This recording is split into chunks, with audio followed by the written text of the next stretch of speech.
코엘렛 전도자는 4장에서 우리에게 새로운 질문을 던지고 있습니다. 나는 요즘 어떻게 지내지? 그런 질문이 아니라 우리는 요즘 어떻게 지내지? 그런 질문입니다. 그러니까 내가 아니라 우리가 4장의 중요한 핵심이라는 것이죠. 여러분, 현재 여러분 곁에 우리라고 부를 수 있는 그런 사람들 있는지 한번 생각해 보십시오. 배우자가 될 수도 있고 자녀가 될 수도 있고 친구, 형제, 자매, 목장 식구, 또 같은 부서 동역자, 이렇게 많이 있을 것입니다. 하나님께서 저와 여러분의 인생 곁에 두신 그 사람들이 얼마나 중요한가, 또 얼마나 내가 우선적으로 생각하느냐, 거기에 따라서 기쁨을 누리는 마음이 달라질 수 있다는 것입니다.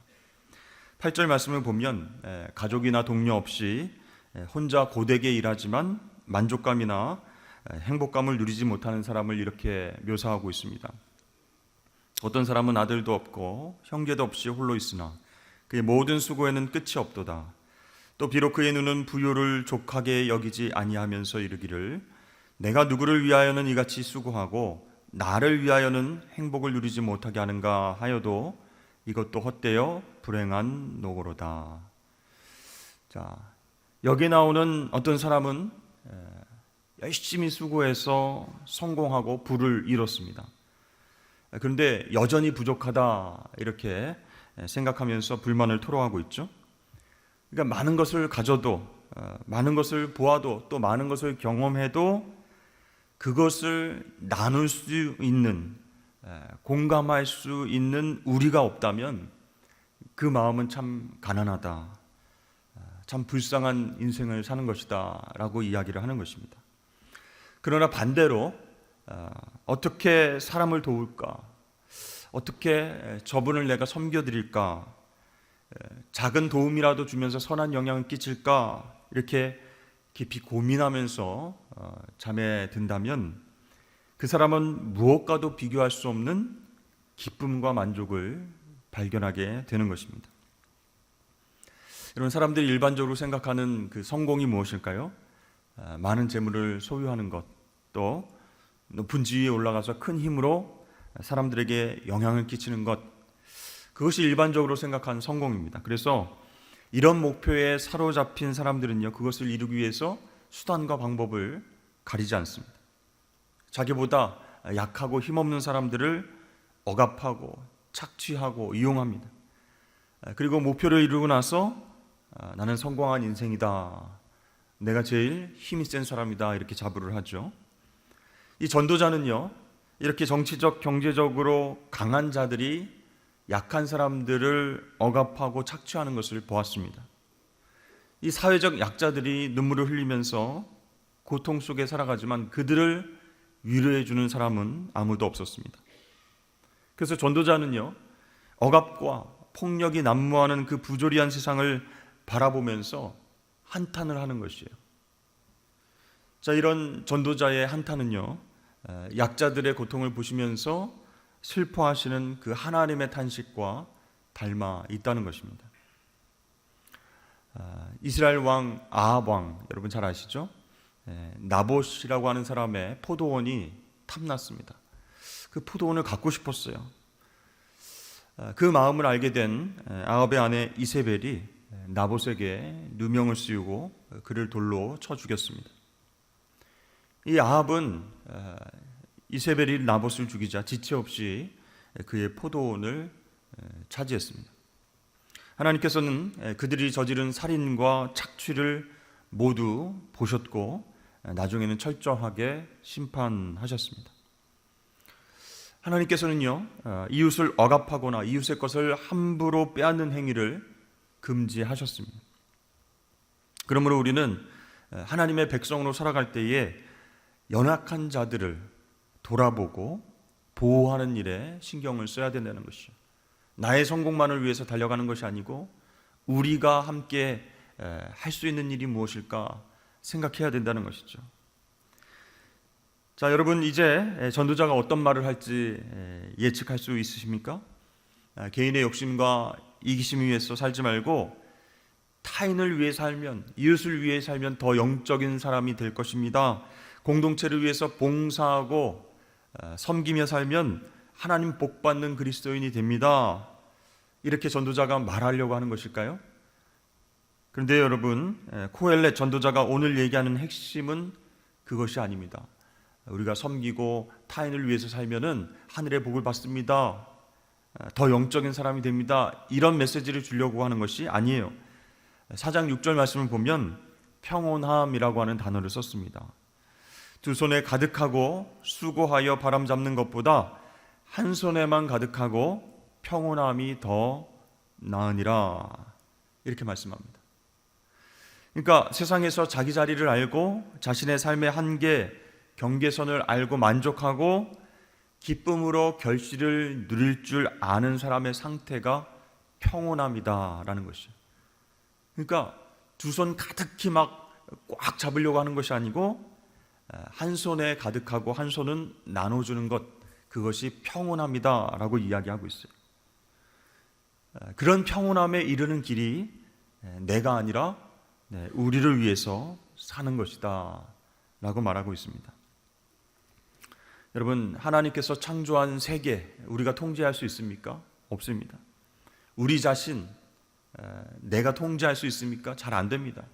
또 우리에게 허락하여 주신 시간 우리가 다 통제할 수 없습니다. 그런데 이렇게 통제할 수 없는 것들이 많은 이 세상 속에서 죽음과 끝을 생각하지 않고 자신만의 흔적을 남기기 위해서 수고하고 애쓴다면 그 사람은 우매한 자가 된다, 지혜롭지 않은 사람이 된다라고 말하고 있어요. 여러분, 우리는 분명히 기억할 것은 창조주가 아니라 피조물이라는 거예요. 우리가 하나님처럼 될 수 있다라고 하는 그 환상과 욕심을 깨트리려고 지금 전도자는 애쓰고 있습니다. 모든 것을 다 소유하고 모든 것을 다 알고 있고 모든 사람들이 다 나를 기억해 주기를 바라는 것이 아니라 우리는 잠시 왔다가 본향으로 돌아가는 존재이기 때문에 위의 것을 추구하면서 영원한 가치를 추구하면서 하늘나라의 보화를 쌓아두라, 이렇게 권면을 하고 있어요. 여러분, 하나님의 때가 되면 어떻게 된다고 말씀하셨습니까? 우리의 과거까지 회수하셔서 우리는 심판대에 서게 될 것입니다. 그러므로 우리는 잡지 못하는 바람을 잡으려는 인생 살지 말고 주신 대로, 있는 대로, 그대로 감사하면서 살아야 됩니다. 그것이 기쁨의 삶, 만족의 삶입니다. 근데 그것을 혼자 누리고 만족하는 것이 아니라 함께 하라는, 이웃들과 함께 그 기쁨을 나누라 말씀하는 거예요. 그래서 우리의 이웃들, 하나님께서 내 주변에 허락하신 영혼들을 위해서 나누라, 그리고 공유하고 공감하고 기뻐하라 말씀하고 계십니다. 여러분, 그렇습니다. 내가 아니라 우리를 위한 삶이 더 행복하고 더 가치가 있는 삶으로 하나님께서 허락하신 줄로 믿습니다. 그래서 전도자가 보기에 인생의 가치가 과연 어디에 있을까 고민을 하다가 우리가 벌어들이는 그 수입이 아니라 관계 맺은 사람들에게 있다, 이런 결론을 냈어요. 그래서 여러분들이 소유하려고 구입한 것이 아니라 나누려고 주는 것, 그것에 가치가 있다라고 강조하고 있습니다. 여러분, 성경은 부를 비난하지는 않습니다. 돈을 나쁜 것이다 말하는 게 아니에요. 그 돈이 아니라 돈에 대한 사랑에 대해서 경고하고 있는 것이죠. 여러분, 돈 자체는 나쁜 것이 아니지만 돈을 사랑하면 어떻게 되겠습니까? 그 우상이 된다라는 거예요. 그러므로 일만하게 뿌리가 되는 그 돈에 대한 사랑을 경계하라, 이렇게 권면하고 있습니다. 이제 12월이 되면 생각나는 이제 스토리가 있습니다. 책들이 있습니다. 여러분, 소설 크리스마스 캐럴, 그 책의 주인공 누구죠? 스크루지. 우리가 잘 아는 구두쇠, 수전노로 잘 알고 있는 그런 인물입니다. 근데 이 스크루지라고 하는 사람의 심리는 굉장히 복잡합니다. 그 사람은요, 재정적인 안정을 최종적인 목표로 최우선으로 두고 살아가는 사람이에요. 그러니까 그 삶의 목표는 물질적 풍요입니다. 그냥 쓰지 않고 계속 모으는 거예요. 계속 부자가 되는 것이에요. 왜 그렇게 됐을까요? 이 스크루지는요, 젊은 시절의 어떤 상실과 배신감, 그 상처 때문에 그렇게 되었다라는 거예요. 그래서 이 스크루지는 냉소적이고 고립된 사람으로 살아가게 되었습니다. 그러니까 단순히 그냥 돈에 대한 어떤 집착이 아니었다라는 거예요. 사랑이 부족했어요. 소속감이 결여됐어요. 함께하는 것들을 알지 못했기 때문에 이 정서적으로 고립이 되게 됩니다. 그래서 그것을 보완하기 위해서 물질적인 소유와 부에 의존하고 집착하게 됐다라는 것이죠. 그래서 스크루지는 이 과거의 유령, 현재의 유령, 미래의 유령을 통해서 진정한 행복이 무엇인가, 물질적 소유에 진짜 행복이 있지 않구나, 인간관계 또 사랑, 거기에 행복이 있다는 것을 깨닫게 되는 것입니다. 이 전도자 코엘렛은요, 물질에 대해서 우리에게 굉장히 단순한 해결책을 보여주고 있습니다. 돈을 사랑하는 그 마음, 악의 뿌리를 잘라내고 부패를 막는 방법은 무엇인가? 자신의 돈을 다른 사람들에게 사용하는 것이다, 나누는 것이다, 이렇게 말하고 있어요. 어떻게 해요? 정기적으로 기쁘고 관대한 모습으로 이웃을 위해서 물질을 사용하면 행복해진다라고 말하고 있습니다. 돈에 대한 사랑으로 수고하는 것이 아니라 이웃에 대한 사랑으로 그 돈이 쓰여질 때 나의 삶은 내 삶이 아니라 우리라고 하는 공동체의 삶으로 확장된다라는 것이, 두 손에 가득하도록 움켜쥐는 삶이 아니라 한 손으로는 쥐고 다른 한 손으로는 나눠줘야 된다는 거예요. 어떤 사람에게 친구 셋이 있었습니다. 한 명은 정말 친한 친구이고 다른 한 명은 그냥 좋아하는 친구입니다. 나머지 한 명은 조금 서먹서먹한 관계의 그런 친구였습니다. 근데 한 번은 어려운 일이 생겨서 재판을 받으러 가야 했습니다. 그래서 친구들에게 나랑 같이 가서 나를 변호해 줄 수 있느냐 이렇게 이야기하자, 정말 친한 친구는 나는 법정까지는 못 가겠다 이렇게 얘기를 합니다. 그래서 그 다음 친구, 좋아하는 친구에게 갔더니 내가 법정까지는 가주겠는데 그 안까지 들어가서 변호해 주는 건 좀 어렵겠다 이렇게 얘기를 합니다. 결국 마지막 남은 서먹서먹하게 지내는 친구에게 그 이야기를 하자 그 친구가 놀랍게도 끝까지 내가 너와 같이 있겠고 변호를 해주겠다, 걱정하지 말라, 그런 얘기를 하는 거예요. 여러분, 여기서 말한 가장 친한 친구는 재물입니다. 돈입니다. 우리가 하루에도 몇 번씩 만지고 닦고 확인하고 잘 있는지 그렇게 애지중지하는 정말 친한 친구지만 하나님 앞에 갈 때는, 법정으로 갈 때는 아무런 힘이 없다라는 거예요. 그럼 두 번째 좋아하는 친구는 누구일까요? 바로 명예입니다. 사람들로부터 인정을 받고 괜찮은 사람이라는 평가도 받게 해주는 그 명예라고 하는 친구 역시 법정 앞까지만 같이 가겠다라는 거예요. 그 명예를 가지고 하나님의 심판대 앞에서 그를 변호해 줄 수는 없다라는 것이죠. 근데 조금 서먹서먹한 친구, 평소에는 잘 안 보다가 급할 때 찾는 친구, 그 친구가 하나님 앞 심판 자리에 갈 때는 끝까지 함께하고 동행하겠다, 그렇게 이야기를 했어요. 그 친구가 누구일까요? 그분이 바로 예수님입니다. 서먹서먹한 친구예요. 필요할 때만 그렇게 부르고 나를 도와줄 수 있느냐라고 말하는 친구가 예수님인데, 그 예수님만이 끝까지 하나님의 심판대 앞까지 함께해서 변호해 주겠다, 이렇게 이야기하신 것이죠. 여러분, 정말 중요한 순간에 이 재물이라고 하는 것, 또 명예라고 하는 것, 그것은 우리와 끝까지 함께할 수 없다는 것이요, 오직 예수님만이 우리의 소망 되심을 여러분 믿으실 수 있기를 바랍니다. 이제 9절부터 12절까지 두 사람이 서로 의지되는 것이 좋다, 이렇게 얘기를 하죠. 함께 누우면 따뜻해서 좋고 두 사람이면 쉽게 패하거나 무너지지 않기 때문에 좋다 이렇게 얘기합니다. 바로 우리라고 하는 공동체성의 중요성을 이야기하고 있는 것이죠. 근데 혼자 있다가 넘어졌는데 일으켜줄 사람이 없는 그런 삶이 아니라 옆에서 일으켜 세워주는 우리가 필요하다는 거예요. 그 도움의 손길을 다른 사람이 주는 것이 아니고 바로 내가 줄 수 있어야 된다는 거예요. 여러분, 이것은요 영적 싸움에도 적용이 된다는 거예요. 한 사람이면 패하지만 두 사람이면 맞서서 함께 싸워 나아갈 수 있다는 것이에요. 혼자 전도지와 또 커피를 나누면서 복음을 전할 수도 있습니다.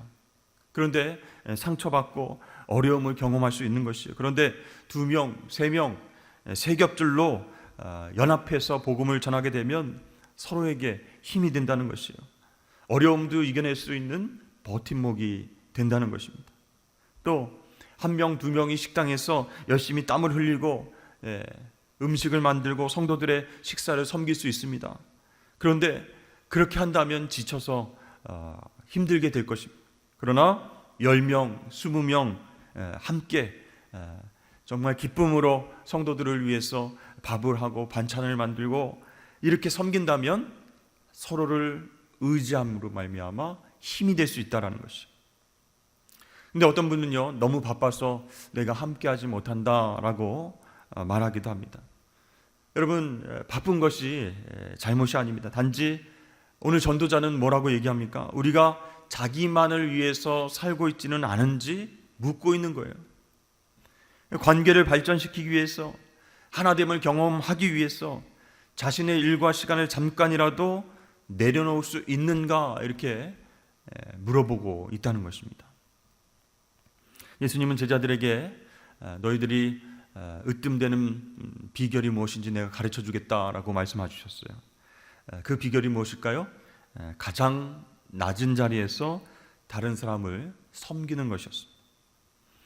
예수님은요 십자가에 달리시기까지 낮아지셨지만 하나님 아버지께서 높여주셨어요. 당신의 우편에 앉혀주셨습니다. 이 섬김의 본을 보여주신 그 예수님을 본받아서 우리도 다른 사람들을 기쁨으로 섬길 때에 하나님께서 마지막 날에 우리를 약속대로 높여주실 줄로 믿습니다. 그래서 여러분, 이 땅에서, 이 세상에서 말하는 성공은 이 하나님 뜻과 완전히 다른 방향이에요. 그래서 사람들은 이 성공을 위해서 불의와 타협하기도 하고 경쟁에서 어떻게든 이기려고 합니다. 그러나 참된 성공은 무엇입니까? 예수님처럼 하나님께 온전히 순종하는 거예요. 그래서 이웃들을 사랑으로 섬기는 것입니다. 그것이 곧 생명을 살리는 길이고 나도 사는 길이고 우리 함께 천국으로 나아가는 비결이 될 줄로 믿습니다. 전도자는요 이제 두 사람의 대조를 통해서 교훈하고 있습니다. 가난하지만 지혜로운 젊은이, 또 늙고 둔하여서 경고를 받지 않는 왕, 이렇게 두 사람을 대조해서 이야기하죠. 이러한 대조는 결국 지혜가 유익하다라고 하는 교훈으로 이어지고 있습니다. 그 지혜는요 하나님께서 주시는 지혜다라는 거예요. 젊은 사람이든 늙은 사람이든 상관없이 하늘의 지혜를 깨닫고 사는 사람, 그 사람이 이 땅 가운데서 하나님 뜻대로 사는 사람이다라는 것이에요. 여러분, 이제 전도서 오늘 말씀을 들었으니 이렇게 물어보시길 바랍니다. 우리는 어떻게 지내고 있지? 나는 어떻게 지내고 있지? 이게 아니고 우리는 지금 어떻게 지내고 있는가 주변을 살펴보실 수 있기를 바랍니다. 가정에서 우리 가족들은 어떻게 지내고 있지? 직장에서 동료들은 혹시 힘들어하거나 슬퍼하면서 일을 하고 있지는 않은지, 목장에서 어떤 분은 소외당해서 심각하게 좀 힘들고 어려운 상황 속에서 살아가고 있지는 않은지, 봉사팀에서 함께 섬기고 있는데 정말 힘든 마음으로 섬기고 있지는 않은지, 우리는 어떻게 지내는가 한번 생각해 보실 수 있기를 바랍니다. 여러분, 우리 인생은요 굉장히 짧습니다. 숨처럼, 바람처럼, 연기처럼 잠시 있다가 사라지는 존재예요. 그런데 하나님께서 그 짧은 인생 가운데에 우리에게 수고하라고 하셨고 땀 흘려 일하라고 하셨습니다. 그 인생의 가치가 어디에 있을까요? 바로 나눔에 있다라는 것이죠. 하나님이 주신 지혜와 하나님이 주신 기쁨을 나누라. 그래야 그 삶의 의미가 풍요로워진다. 나 혼자만을 위해서 내가 부자 되고 내가 성공하고 명예를 갖고 그렇게 짧은 인생 살아가는 것 좋아 보일지 모르지만 완전히 하나님 뜻과는 반대 방향이다라는 것이에요. 그렇습니다. 여러분, 내 성공과 부와 평안함 그것이 아니라 우리가 함께 평안함을 경험하려면 꼭 쥐고 있던 손을 펴서 나누어야 됩니다. 여러분, 우리의 시간 또 우리의 물질, 우리의 관심, 우리의 사랑을 나누실 수 있기를 바랍니다. 여러분, 그럴 때에 하나님께서 우리 가운데 기쁨과 평안을 주시고 인생의 가치를 새롭게 하여 주시는 놀라운 은혜를 주실 줄로 믿습니다.